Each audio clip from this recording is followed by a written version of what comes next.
From the CUBE studios in Palo Alto and Boston, bringing you data-driven insights from the CUBE and ETR. This is Breaking Analysis with Dave Vellante. Two prevailing narratives are driving markets right now. The first is that Nvidia's moat is eroding, primarily due to GPU alternatives like TPUs and other ASICs. The second is that Google generally, and Gemini specifically, is gaining share, will dominate AI search, and ultimately beat OpenAI. We believe both of these propositions are unlikely to materialize, at least as currently envisioned. Specifically, our research indicates that NVIDIA's GB300 and the follow-on Vera Rubin will completely reset the economics of AI. Furthermore, NVIDIA's volume lead will make it the low-cost producer and by far the most economical platform to run AI at scale. Now, as it pertains to Google, it faces, in our view, the ultimate innovator's dilemma because its search is tightly linked to its advertising revenue. If Google moves its advertising model to a chatbot-like experience, its cost to serve search queries goes up by 100x by our estimates. The alternative is to shift its business model toward a more integrated shopping experience, but this requires more than just throwing 10 blue links at users. Rather, it mandates a new trust compact with its users and its advertising brands, which Google does not currently possess, even with Gemini's recent success. OpenAI, meanwhile, is well on the way to disrupting today's online experiences by emphasizing trusted information over pushing ads, despite the flaws in ChatGPT. The bottom line is the two early catalyzers of the AI era, Nvidia and OpenAI, remain in a strong position, in our view. While lots can change, the current narrative around these two firms is likely to be altered when GB300 adoption ramps. In this breaking analysis, David, Floyer, and I set forth our thinking around what we believe is a misplaced narrative in the market today. We'll explain what we think the market is missing and why NVIDIA's forthcoming product lineup will reset the narrative, and we'll also look at the economics of search, LLMs, and chatbots, and share why OpenAI, while facing many challenges, is in a stronger position perhaps than many believe, and why Google, while clearly a leader in AI, remains challenged to preserve what many believe is the greatest business in the history of the technology business. David, hello, welcome. Hi there. Thanks for being here. This is a fascinating subject. I'm looking forward to it. Yeah, ditto. Okay, so let's start with the first slide and just get right into it, why TPUs do not break NVIDIA's AI factory moat. And let me set these up. The first point here is architecturally, TPUs are designed for low bandwidth AI. So they're good for certain training. They're obviously good for search, which Google has proven. But David, your premise is they're not great for many AI workloads at scale. Can you explain and add some color to that point? Yes, the TPU is such a beautiful architecture, and it was one of the early ones that was the first to come out and do things like AlphaGo and chess, etc., which was of great interest to me. But as we're scaling the models and they're becoming bigger and bigger, the TPUs can do some of that, but they can't. They are limited by how much they can expand, and they're limited by how much bandwidth is within it. It was designed at a time when bandwidth was very, very difficult to provide, and now it's not the ideal. Nobody else actually makes them anymore because it's not the ideal architecture. All right, so coming back to that same slide, the frontier models that are leading today, and I guess there's really only 4 AI labs, right? There's OpenAI, there's xAI, there's Google, and there's Anthropic. But those leading frontier models require different architecture, and one that NVIDIA's Blackwell and Rubin are better suited for because of the higher bandwidth and the scale, because GPU factories, we're talking about hundreds of thousands potentially of GPUs connected. You've got this note here, near linear bisection bandwidth growth, minimal collective degradation, and sustained real-world utilization of around 50%. Explain what all that mumbo-jumbo means. Yeah, bisectional bandwidth. Yes, that's bisectional bandwidth is the amount of bandwidth between one side and the other. It's the total bandwidth through the middle. It's a measure of total bandwidth, and the more complex the content becomes, but the more things that the models are doing, the more varied the workloads, the higher and higher this bandwidth becomes to connect all the GPUs or TPUs together. And what's needed for AI factories is to be able to link tens of thousands, hundreds of thousands of these together. And that's what XAI are doing, that's what OpenAI are doing. And that is actually also what Google will be doing in the future. The architecture of Rubin and Blackwell is just so much better because of this bandwidth architecture. It is amazing. Okay, so again, bringing back that same slide, if you would, Alex, TPUs remain a single vendor architecture limited in size and workload by Torus. But the Torus is a high-speed 3D interconnect topology that essentially creates a pod, right? That represents a single unit. So explain that in more detail. Single vendor architecture, why is that a drawback? Well, there used to be TPUs equivalent to Torus design systems from Cray, and then IBM had Blue Gene, which was amazing in chess, etc. So there was an architecture like that, and that was to solve the problem of connecting all of the, not GPUs, the processors in those days. So that architecture was absolutely beautiful for that time, but it just doesn't scale and it doesn't provide the net bandwidth. Now, Google have made good additions to their TPUs, so it's a useful piece of equipment, especially for simple things like search and other things like that. But it will not do the in-depth production of knowledge that the leading frontiers models require. Okay, and then the last point on the same slide, Alex, if you would, Google understands this. Google knows this is coming, and it's increasing its reliance on Nvidia GPUs. You've made the point a number of times that when you listen to Sundar Pichai talk about it, he's like, oh yeah, no, but we're still taking Nvidia, we're doing Nvidia, because they know they have to get access to those chips. Now, especially for these frontier, communication heavy, AI workloads. But now, David, it's interesting because again, the current narrative in the market is that that Google's Gemini is trained on TPUs and Anthropic is training on TPUs, but it's more nuanced than that, isn't it? Yes, I mean, yes, they trained Gemini 2 on it. They're a little bit limited with the full truth on Gemini 3, and obviously it must use both to get there. So, but in the future, it's going to have to move more to GPU types, whether they're from Nvidia or maybe some from AMD as well. But that architecture is absolutely necessary, and they know it. They're very, very well aware of this. But TPUs are there at the moment, and we're going to go on and talk about this. There's a limited number of chips available at the moment. So why not use the TPUs that you have to the limit?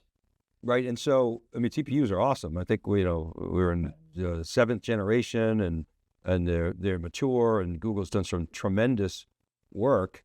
So we're not down on TPUs. We're just trying to cite the reality that NVIDIA is leading. It's an end-to-end, architecture, as Jensen points out many times. And Alex, if you would bring up the next slide, which is, why all the fuss about TPUs. David, this is exactly what you just said, that volumes are constrained right now. demand is, way outstripping supply. Every single hyperscaler has talked about that. You've got a point here on CoWoS, which I'd like you to explain, but that is a key capacity constraint. Take us through this. What is CoWoS? Explain how you see this chart on the right-hand side with, Nvidia. Obviously, Broadcom is a player, supplying ASICs to a number of companies, including Google. You got AMD in the mix, and then some others. But Nvidia, you've got here with JP Morgan and some other work that you've done, maintaining significant share. But explain CoWoS and your thinking around these points. Well, there are a number of constraints, but CoWoS is the biggest constraints at the moment. CoWoS is the technology from TSMC and I think one other place, where you take the chips on the wafer, and then you put that all onto the substrate, which is going to connect them all together. And that's what you require to have very high speed movement between all of the chips. That's the Grace Blackwell architecture. Chip on wafer substrate, by the way, is what CoWoS stands for. But please carry on, David. Okay, so this chart shows the consumption by Nvidia, Broadcom, AMD, and others. Remember, this is for all chips, not just AI chips, but all chips. So if you've got to take off some for AMD using the technology for some of their processors, etc. So, but the AI chips are being constrained by this. So what we're looking at here is that in 2025, there's a total of 652. In 26, there's going to be 1150, and in 27, there's going to be 1550. The chips themselves are improving over that time. The switching has been improving as Nvidia goes from Grace Blackwell GB200 to GB300, and then to the Rubin. So over this time, this is the number of chips of gating, CoWoS gating factor. So they'll be able to do 940 billion. So what this means is, though, that Nvidia have pre-bought this capacity from TSMC and others. So this is in 2027, they will still have 61% of the market. And in fact, it'll be, in terms of AI chips, it'll be about 80%. So we are expecting that Nvidia is in a very, very good place. So it's, at the moment, what you're seeing in the marketplace is that Google's strategy, everybody is short. So Google wants to use TPUs for some of their workloads and GPUs for some of the other ones. They're very unlikely to sell TPUs to competitors. I mean, but they're doing that. They claim they're doing that, right? Meta supposedly is buying it, and maybe potentially some others. Trainium, of course, is in the mix as well. There was some rumors about Amazon doing that. You think that's all pie in the sky, and that's not going to happen? Yeah, Google aren't. I think it's more this Broadcom is pushing that rather than Google.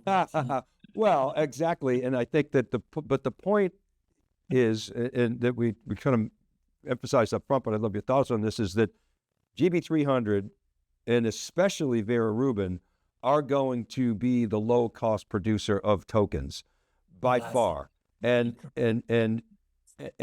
combine that with the volume leadership that NVIDIA has. Volume has always mattered in semiconductors. Frankly, it's mattered in every market, PCs, I would argue software, et cetera. So the volume lead that NVIDIA has, and the experience curve that they're on, and the fact that they've locked up TSMC are going to give them a major cost advantage relative to ASICs and other alternatives like AMD. Would you agree with that? Absolutely. Yes. At the moment, it's a funny position where every AI vendor will be able to sell what they can because there's just such a shortage of AI capability. But that's going to change over the next couple of years.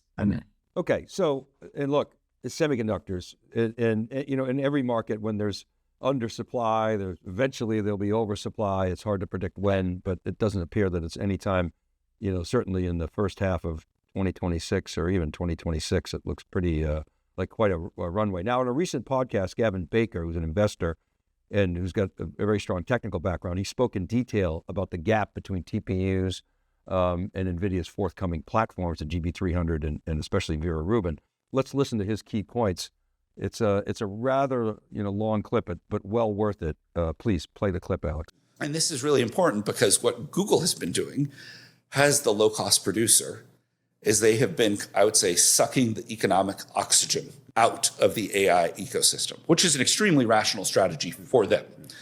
And for anyone who's a low-cost producer, let's make life really hard for our competitors. And so what happens now? I think this has pretty profound implications. One, we will see the first models trained on Blackwell in early 2026. Yep. I think the first Blackwell model will come from xAI. And the reason for that is according to Jensen, no one builds data centers faster than Elon. Yes. Jensen has said this on the record. Even once you have the Blackwells, it takes 6 to 9 months to get them performing at the level of Hopper. Because the Hopper is finely tuned. Everybody knows how to use it. The software is perfect for it. The engineers know all its quirks. Everybody knows how to architect a Hopper data center at this point. And by the way, when Hopper came out, it took 6 to 12 months for it to really outperform Ampere, which was the generation before. So if you're Jensen or Nvidia, you need to get as many GPUs deployed in one data center as fast as possible in a coherent cluster so you can work out the bugs. And so this is what xAI effectively does for Nvidia, because they build the data centers the fastest. They can deploy, Blackwells at scale the fastest, and they can help work with Nvidia to work out the bugs for everyone else. So because they're the fastest, they'll have the first Blackwell model. We know that scaling laws for pre-training are intact, and this means the Blackwell models are going to be amazing. Blackwell is, it's not an F35 versus an F4 Phantom, but from my perspective, it is a better chip. Maybe it's like an F35 versus a Raphael. And so now that we know pre-scaling laws are holding, we know that these Blackwell models are going to be really good. Yeah. And, kind of based on the raw specs, they should probably be better. And then something even more important happens. So the GB200 was really hard to get it going. The GB300 is a great chip. It is drop-in compatible in every way with those GB200 racks. Now, you're not going to replace the GB200s. No new power walls, yeah. Yeah, just any data center that can handle those. You can slot in the GB300s. And now everybody's good at making those racks, and you know how to get the heat out. You know how to cool them. You're going to put those GB300s in.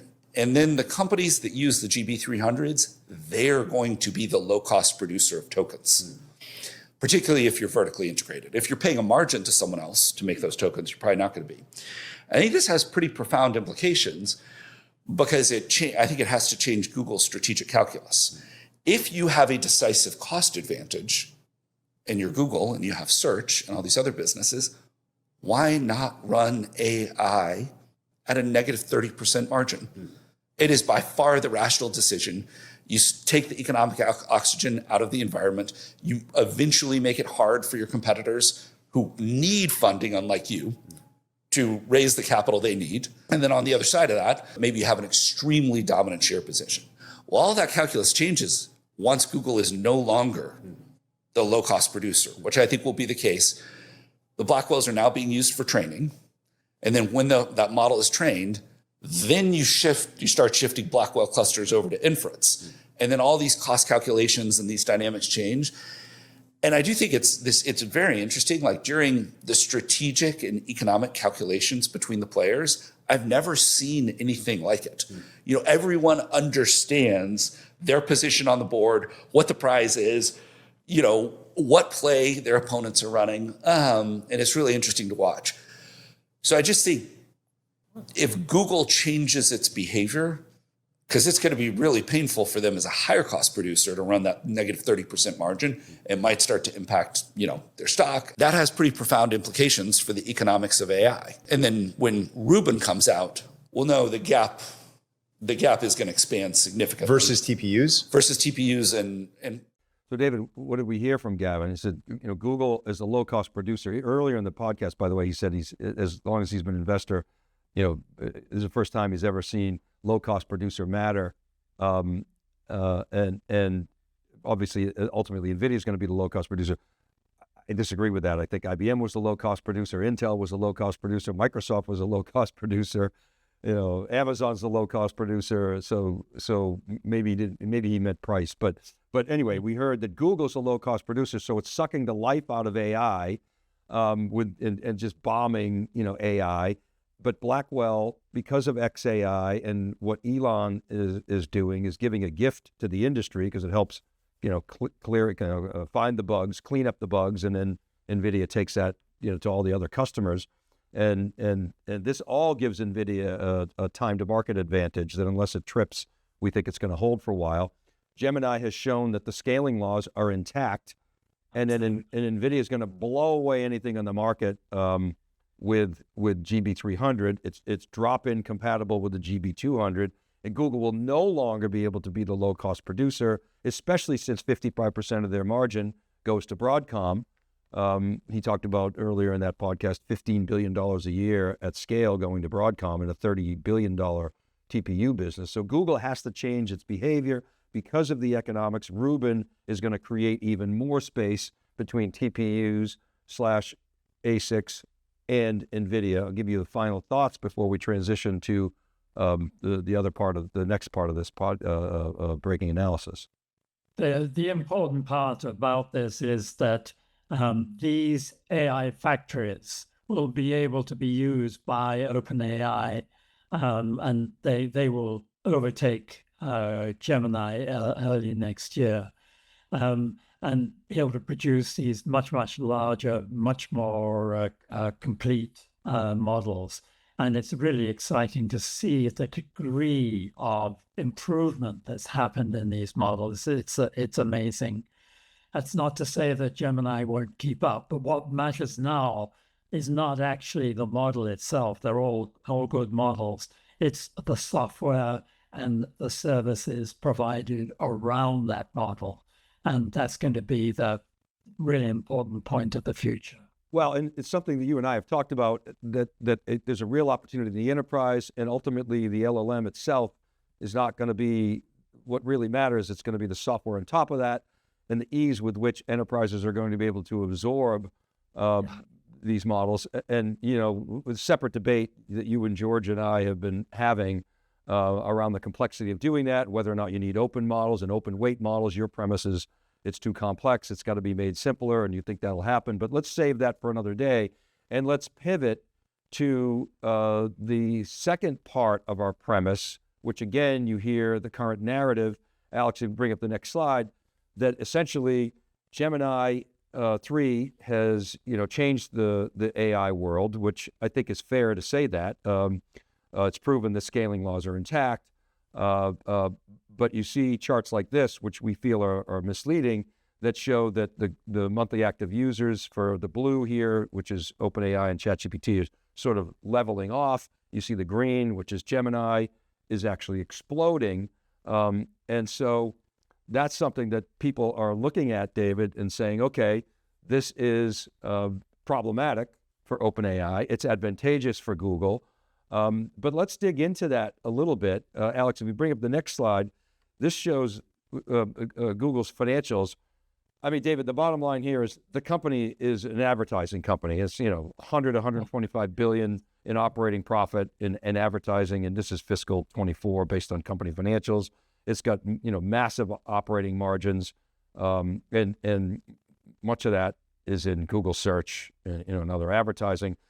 Cloud is de minimis in this. The whole thing it's huge, right? It's multiple billions of operating profit. I think they're up to probably over 17%. They'll probably get up over 20%, this in the fourth quarter of this year. But still, compared to the, hundreds of billions of dollars in operating profit in search, it's really, minor, and there are other bets. It's just it's like tip money, to Google and Alphabet. Tip money. So yeah, right. But David, your point is this sets up the innovator's dilemma. Explain. Well, absolutely, because this volume that they have of search that's coming out of Google is just fantastic. I mean, it's such a well-run company.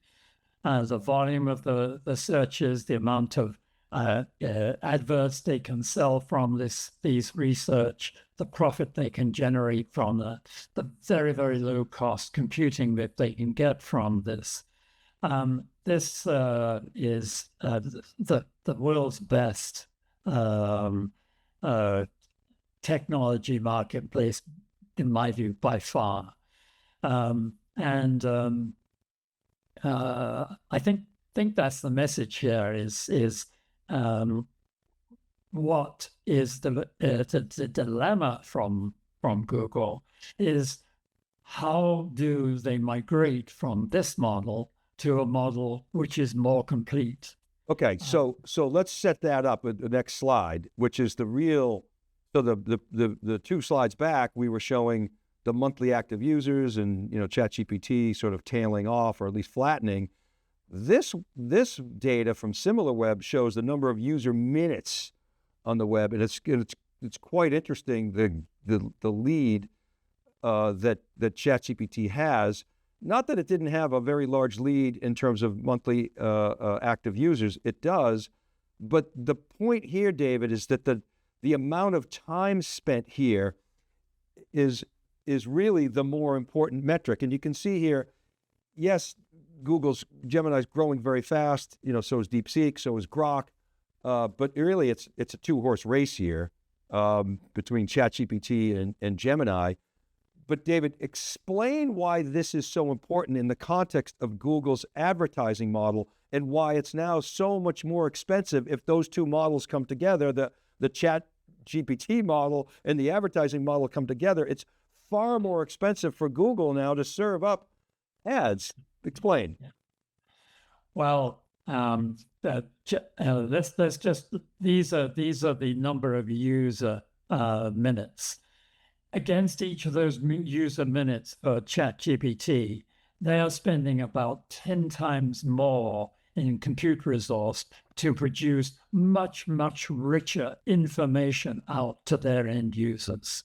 So this is better than the previous chart, but it doesn't really indicate that the amount of knowledge that they're bringing into the marketplace. So actually, Alex, if you go to the next chart, where you've done some work here based on JP Morgan data and some of the other modeling that you've done, which talks to the cost of search and why it's going to be so difficult for Google to disrupt itself. People say, oh yeah, well, Google would just disrupt itself, but it's not so easy, is it? Explain this.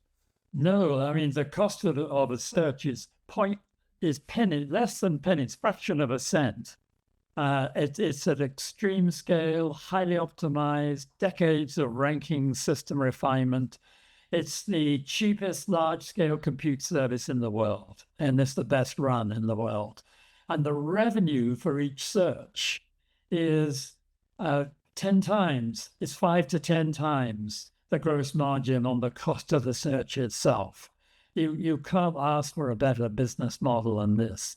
And on top of that, they have around 8 to 9 billion searches per day. There's 2 billion monthly active users. It's actually probably more than that, 4 to 5 billion of active users. So, but these are really simple queries. They're only 2 to 3 words. 2 to 3, 2 out of 3 result in a click. 1 and 1.5 queries per visit. So very, very simple. Very, very simple indeed. Now, of course, if Google then make that like the OpenAI, the cost of that will make the business model collapse. Okay, so so let's explain that in the next slide. Let's show this next slide here, cost per session. Take us through this and explain why this matters, and again, why it's going to be so difficult for Google to disrupt itself. What do the economics look like? Well, we can see the cost per interaction for a Google search is per interaction is 0.2 to 0.5.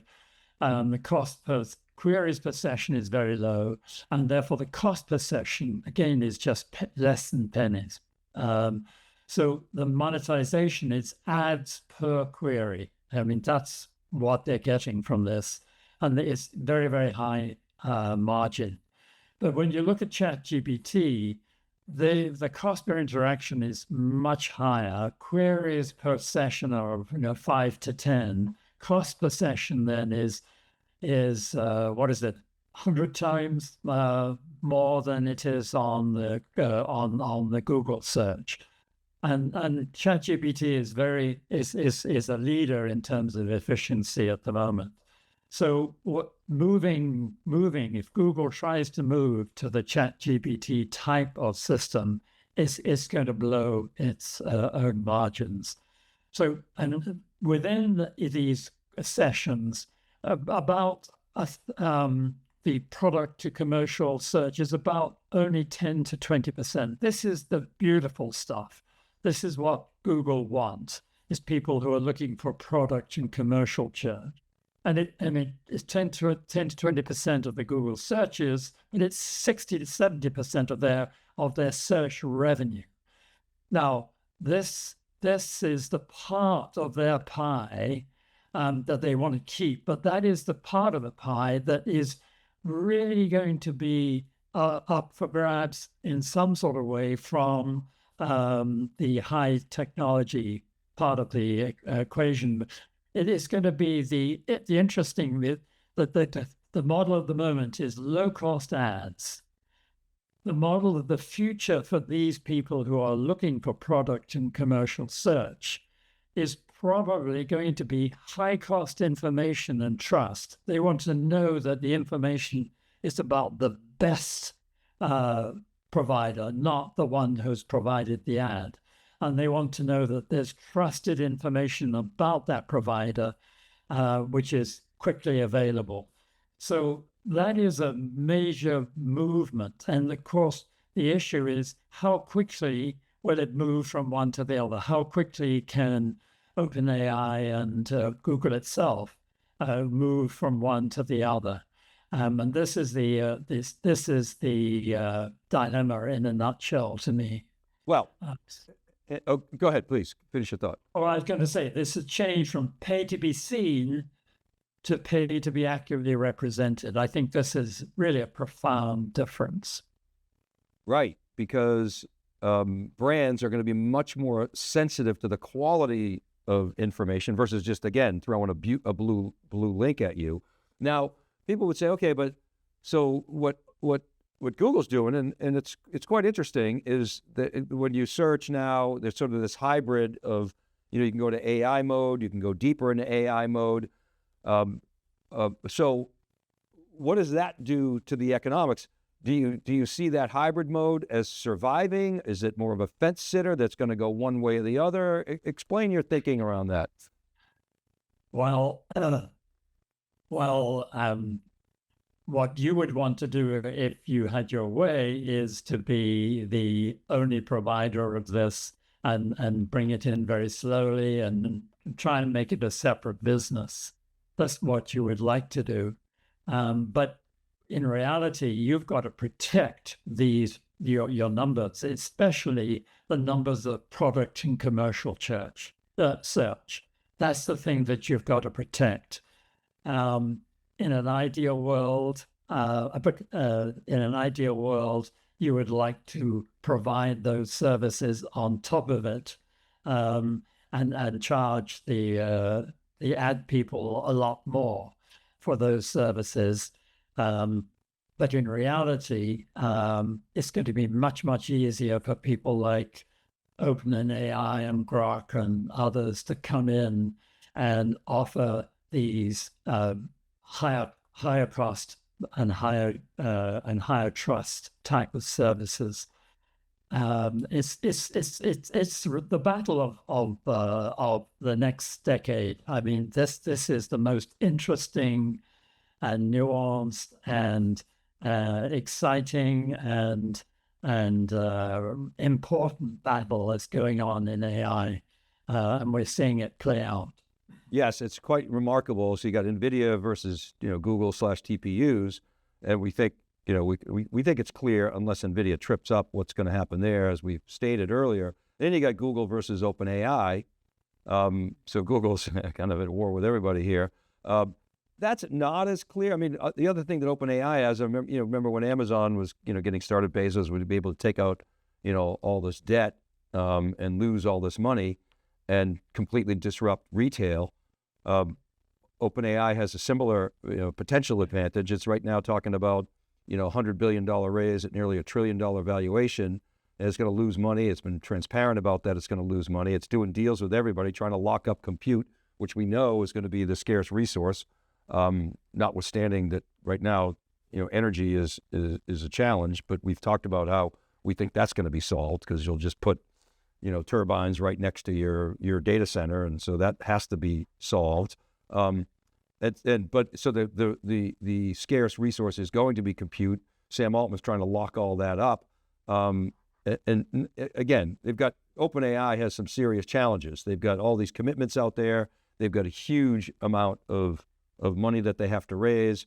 Everybody's talking about how Anthropic is doing better in the enterprise, which is I like Anthropic. We like Anthropic. It's just you really focus on coding. But let's look at, David, how we see the future of search. If you bring up the next slide, Alex.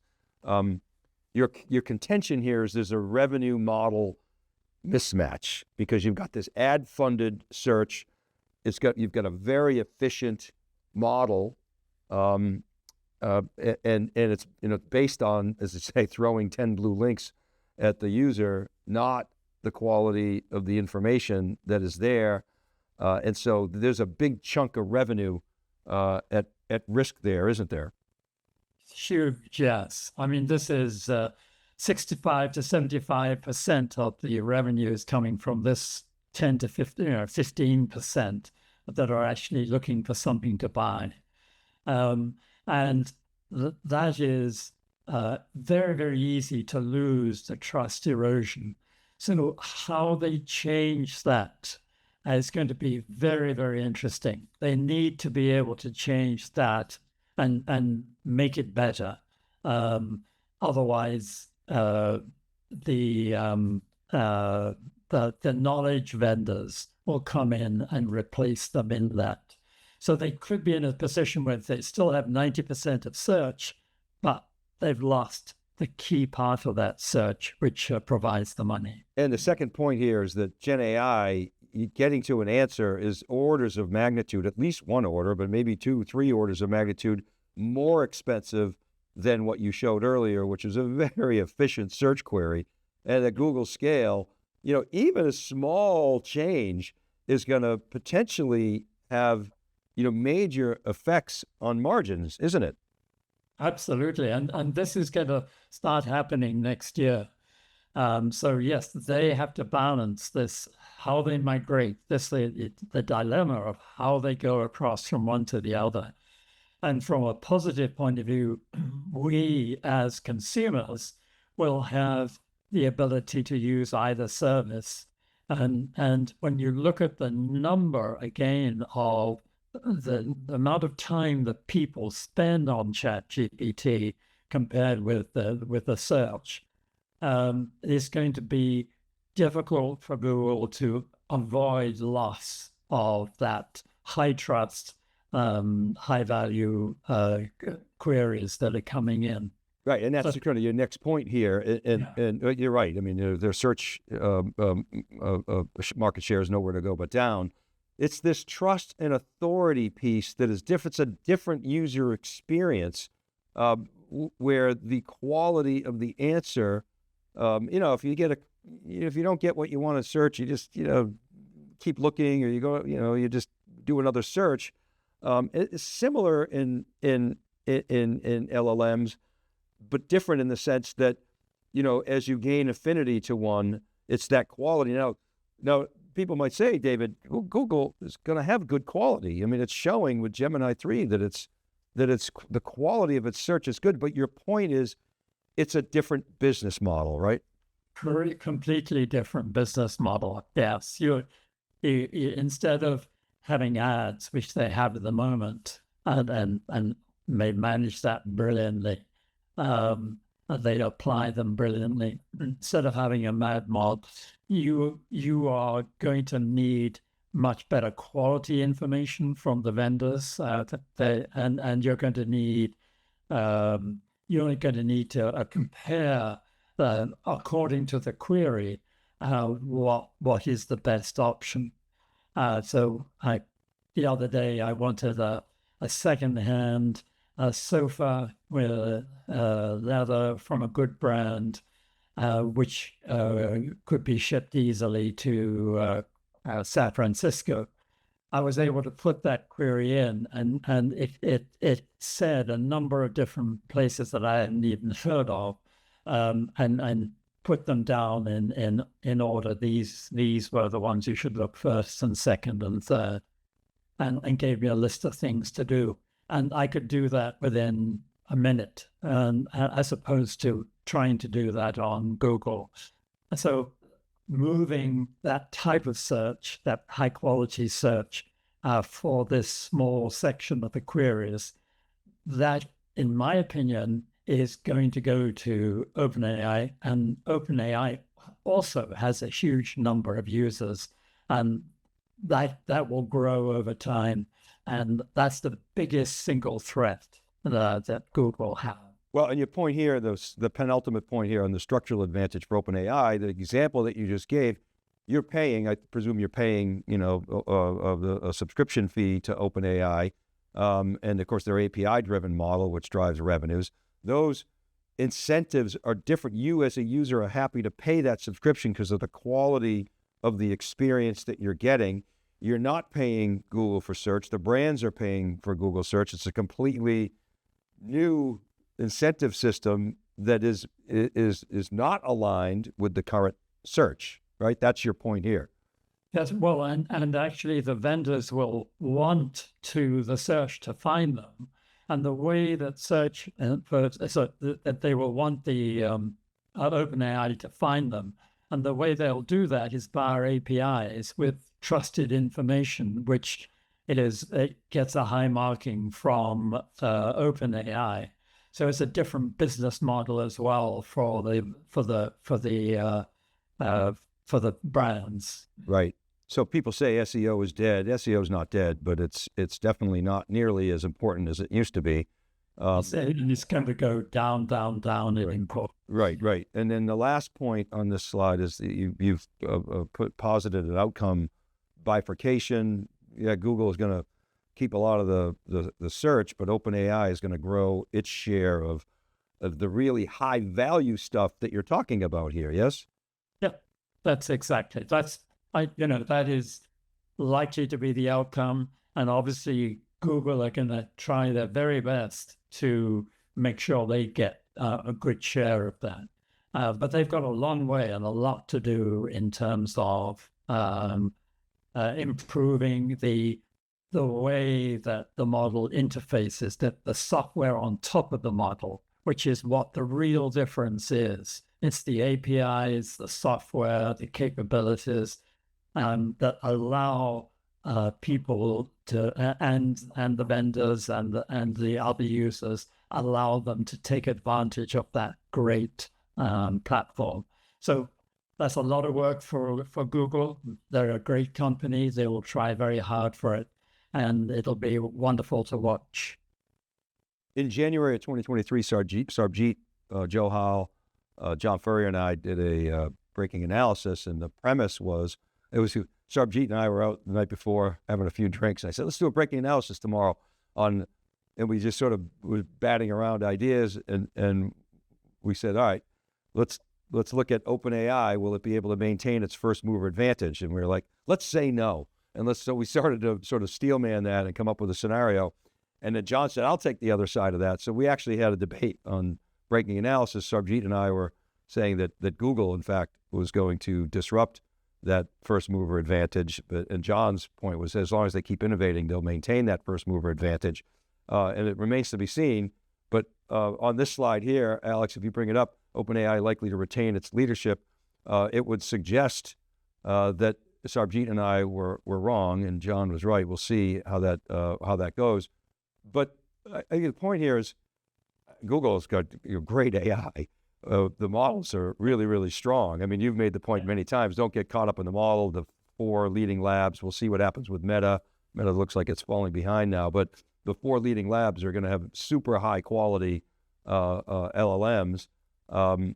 Google's got some advantages, but OpenAI is got leadership. It's got a very tight relationship with Nvidia. Jensen often talks about how he brought the CUDA and the early AI to OpenAI and Ilya Sutskever and that team and what they did with it. So there's a very close relationship there, and you would presume that OpenAI is going to get allocation, ahead of the Google, which is everybody's saying is going to take out Nvidia, which we don't think is likely. And then there's the whole enterprise opportunity here, David, that you and I have talked about, which we think is the big opportunity. And the premise there that you're putting forth is that OpenAI is going to be a high-quality software player, probably more so than Google, which is done okay in software, but it's not considered an enterprise AI leader by or software leader by any imagination. So, your thoughts on this final leg of our breaking analysis? I'll give you the final word. Yeah, it is the most fantastic situation. Obviously, Claude with Anthropic has focused on coding, and they've got very good coding in their model, like coding support in their model. Gemini is very good at the small types of searches and things like that. At the moment, it is OpenAI that has got the leadership. It's got the best APIs, the best applications. It's actually ahead on users and enterprise. The ratio between users and enterprise last year was about 70-30. At the end of this year, it's about 60-40. And I think that enterprise is going to increase and increase as the enterprises get understand the importance of putting high quality data and allow that to be found by OpenAI. And they're a country mile, in my opinion, they're a country mile ahead at the moment. That doesn't mean to say that they can't blow up, or it doesn't mean to say that others can't find clever ways of doing things better. But that's the situation, in my opinion, at the moment. Yeah, I think just to sort of summarize, I think our scenario on Nvidia, I think generally there's a lot. While it looks like there's plenty of competition in Nvidia because of its volume and its experience curve, and the years and years and years of work that they've done, probably have a pretty strong moat. We'll see. OpenAI, it's led by an innovator who's out over his skis. But these are the kind of innovators that change markets, the Elon Musks, the Steve Jobs, and the like. And Sam Altman appears to be one of those. Of course, he's making deals. David, great work. Thank you so much for the collaboration and the great research. I really appreciate it. Great. See you soon. All right, and thank you everybody for watching this version of this episode of Breaking Analysis. We'll see you next time. Thank you.